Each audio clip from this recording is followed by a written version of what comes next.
Hello everyone, welcome to my YouTube channel. I am Abhishek Gaurav from IIT BHU. तो हम Indian polity के एक topic को डिस्कस करने वाले, क्लासिफिकेशन ऑफ कॉन्स्टिट्यूशन, और इसमें हम रिटन एंड अनरिटन कॉन्स्टिट्यूशन के बारे में डिस्कस करने वाले हैं, बात करने वाले हैं। तो अगर आप चैनल पे नए हो तो चैनल को सब्सक्राइब कर ले, और अगर वीडियो अच्छा लगे तो वीडियो को लाइक जरूर कीजिएगा। अब आपने सुना होगा कि इंडिया का जो कॉन्स्टिट्यूशन है वो लेंदीएस्ट रिटन कॉन्स्टिट्यूशन है, यानी सबसे बड़ा रिटन कॉन्स्टिट्यूशन है। तो कहने का क्या मतलब हुआ इसका? रिटन कहने का मतलब ये हुआ कि वो लिखा गया है, और अनरिटन कहने का मतलब ये हुआ कि वो नहीं लिखा गया। ऐसा तो नहीं। तो ऐसा बिल्कुल नहीं है। रिटन भी लिखा गया होता है और अनरिटन में भी लिखा गया होता है। तो हम इन दोनों को डिस्कस करते हैं, एक बार समझते हैं क्या है। तो अब रिटन कॉन्स्टिट्यूशन में होगा क्या? All the laws which are mentioned in the constitution, यानी जो भी लॉज कॉन्स्टिट्यूशन में मेंशन किए गए हैं वो रिटन होंगे, वो लिखित होंगे, वो लिखे गए होंगे। But at the same time, यानी साथ ही साथ, they are codified into various parts, उन्हें वेरियस पार्ट्स में कोडिफाई किया गया होगा। लाइक अगर इंडियन कॉन्स्टिट्यूशन की बात करें तो इंडियन कॉन्स्टिट्यूशन को भी अलग अलग सेवरल पार्ट्स में डिवाइड किया गया है। तो अगर फर्स्ट पार्ट की बात करें तो फर्स्ट पार्ट में यूनियन एंड इट्स टेरिटरी की बात की जाती है इंडियन कॉन्स्टिट्यूशन में। पार्ट टू में सिटीजनशिप के बारे में बात करी गई है। पार्ट थ्री में फंडामेंटल राइट्स के बारे में बात करी गई है, एंड सो ऑन। तो यहाँ पे हमारा इंडियन कॉन्स्टिट्यूशन की अगर बात करें तो वो लिखा गया है, बट साथ ही साथ में इन्हें सेवरल पार्ट्स में, वेरियस पार्ट्स में कोडिफाई भी किया गया है। यानी इन्हें एक जगह पे कंपाइल किया गया है। आप ये कह सकते हो कि एक जगह पे कंपाइल करके रखा गया है। तो अगर मैं आपसे मांगू या फिर आप मुझसे मांगोगे कि हमें इंडियन कॉन्स्टिट्यूशन दिखाओ, तो मैं आपको एक बल्कि बुक ला के दे दूंगा। तो आप वहां पे जो भी कॉन्स्टिट्यूशन में लिखा गया है वो सब कुछ आप एक जगह पे पढ़ सकते हो। यहाँ पे अगर वही अनरिटन कॉन्स्टिट्यूशन की बात करें तो इसमें इसका मतलब ये नहीं हुआ कि लॉज आर नॉट रिटन, यानी इसमें भी लॉज तो रिटन होंगे, लॉज को लिखे गए होंगे, but they are not codified to various part.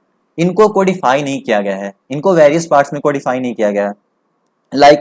इसका एग्जांपल हो गया यूके का कॉन्स्टिट्यूशन, यानी यूनाइटेड किंगडम का कॉन्स्टिट्यूशन हो गया, न्यूजीलैंड का कॉन्स्टिट्यूशन। ये अनरिटन कॉन्स्टिट्यूशन है। रिटन कॉन्स्टिट्यूशन में आपका आ जाएगा इंडियन कॉन्स्टिट्यूशन और कॉन्स्टिट्यूशन ऑफ यूएसए। तो यूएसए का कॉन्स्टिट्यूशन भी वेरियस पार्ट्स में डिवाइड किया गया है। उसमें भी अलग अलग आर्टिकल्स जो है, लाइक आर्टिकल 1 लेजिस्लेचर के बारे में बात करती है, आर्टिकल 2 वहां के एग्जीक्यूटिव के बारे में बात करती है, आर्टिकल 3 जुडिशियरी के बारे में बात करती है, एंड सो ऑन। तो ये जो होगा वो रिटन कॉन्स्टिट्यूशन होगा, यानी ये लिखा गया होगा, साथ ही साथ इन्हें कोडिफाई किया गया है।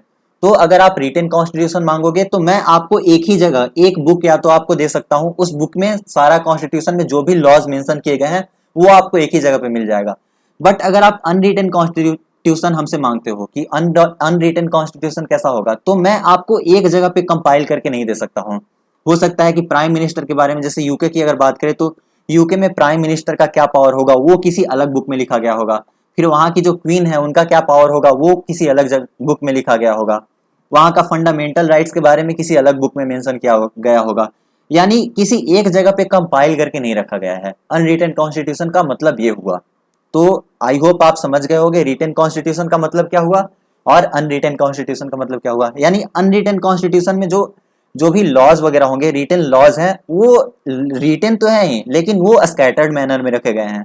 मतलब वो एक जगह पे कंपाइल करके नहीं रखे गए हैं। तो हो सकता है ये अगर कभी बैठ के एक जगह पे कंपाइल कर दे तो इनका कॉन्स्टिट्यूशन भी रिटन कॉन्स्टिट्यूशन हो जाएगा। तो अभी के लिए, तो फिलहाल के लिए ऐसा नहीं है। तो फिलहाल के लिए यूके का कॉन्स्टिट्यूशन और न्यूजीलैंड का कॉन्स्टिट्यूशन अनरिटन कॉन्स्टिट्यूशन होगा, और रिटन कॉन्स्टिट्यूशन में आ जाएगा अपना Indian constitution and constitution of USA.